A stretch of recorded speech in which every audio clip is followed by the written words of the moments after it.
ఎవరికి రాదు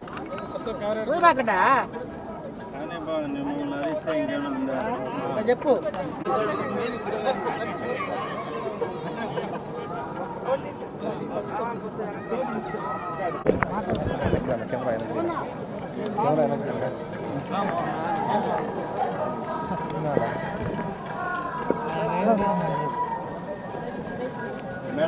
జై జగన్.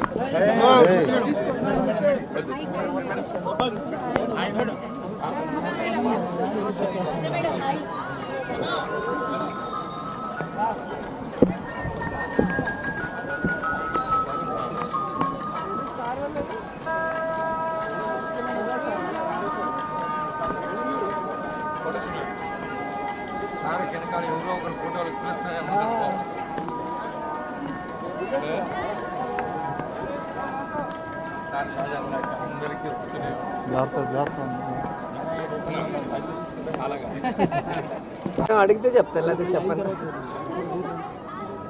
ఎప్పుడు తిరుమలకి వచ్చి వెంకటేశ్వర స్వామిని దర్శించుకున్న స్వామివారి ఆశీస్సులతో రెట్టించిన ఎనర్జీతో ఆరోగ్యంతో మళ్ళీ ప్రజాసేవ చేసే అవకాశం ఉంటుంది.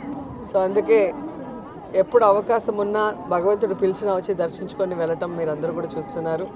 సో మన రాష్ట్రం బాగుండాలి, జగనన్న మళ్ళీ మళ్ళీ ముఖ్యమంత్రి అవ్వాలి, ఈ రాష్ట్ర ప్రజల సమస్యలన్నీ దూరమై అందరూ కూడా సంతోషంగా ఉండాలి, అందులో మేము ఉండాలని మనస్ఫూర్తిగా కోరుకుంటున్నాం.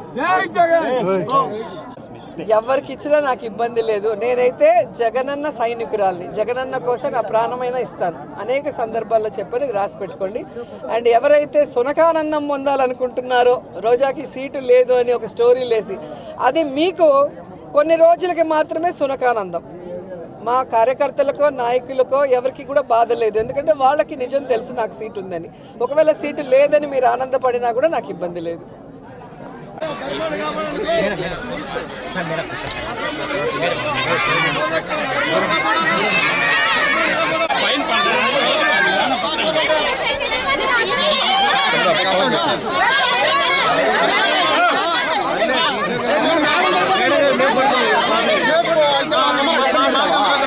ప్రతిసారి ఒక్కసారి పెడతారు, ప్రతిసారి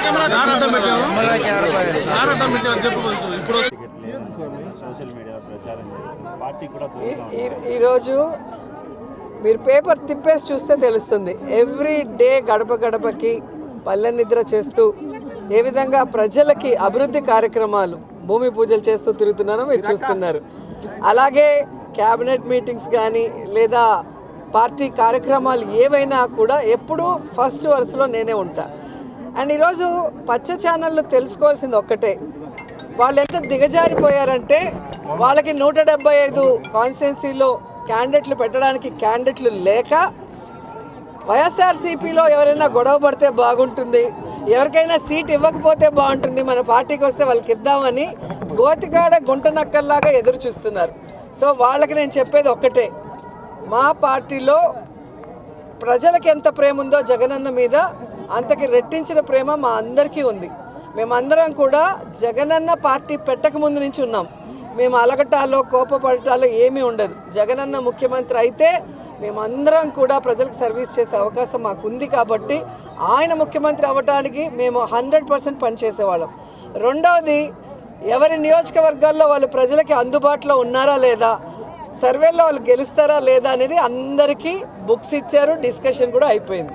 సో ఎవరికైతే ప్రజల్లో తిరగని వాళ్ళకి సీట్లు లేదు అంటే వాళ్ళకి కూడా అవకాశం ఇచ్చారు. ఒక 8 monthsగా మళ్ళీ తిరిగి సర్వేల్లో కొంచెం పెంచుకోండి అని. ఎందుకంటే ఎక్కడా కూడా జగనన్న మీద ఎవరికి వ్యతిరేకం లేదు. ఎందుకంటే దేశంలో ఏ రాష్ట్రంలో ఏ ముఖ్యమంత్రి చేయనటువంటి విధంగా, ఈ ఆంధ్రప్రదేశ్లో కూడా గతంలో ఏ ముఖ్యమంత్రి చేయనటువంటి విధంగా ప్రతి కుటుంబంలో ఎంతమంది ఉంటే అంతమందికి సంక్షేమాన్ని అందించారు. ప్రతి గ్రామ వార్డులకి ఈరోజు అభివృద్ధిని అందించారు. అలాగే వారికి ఆరోగ్యాన్ని అందిస్తున్నారు, వారి బిడ్డలకి ఈరోజు విద్యను అందిస్తున్నారు, ప్రతి ఒక్కరికి గౌరవంగా ఇళ్ల పట్టాలు ఇచ్చి ఇల్లు ఇస్తున్నారు. ఇంతకన్నా ఏ ముఖ్యమంత్రి దగ్గర ఎవరేం కోరుకుంటారు? ఇక్కడ ఎమ్మెల్యేలు కానీ మంత్రులు కానీ ఒకవేళ ప్రజలకు అందుబాటులో లేక సీటు లేకపోయినా ఆల్టర్నేటివ్ వాళ్ళకి జగన్మోహన్ రెడ్డి గారు ఏం చేయబోతున్నారో కూడా చెప్తున్నారు. కాబట్టి అందుకే ఎక్కడ గొడవలు లేవు, కోపతాపాలు లేవు.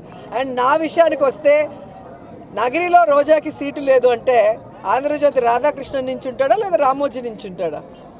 ఆన్సర్ చెప్పాలి. ఈరోజు చంద్రబాబు నాయుడుకి ఒక చోట నించుండేదానికి దమ్ము లేదు, పవన్ కళ్యాణ్కి ఒక చోట నించుండేదానికి దమ్ము లేదు.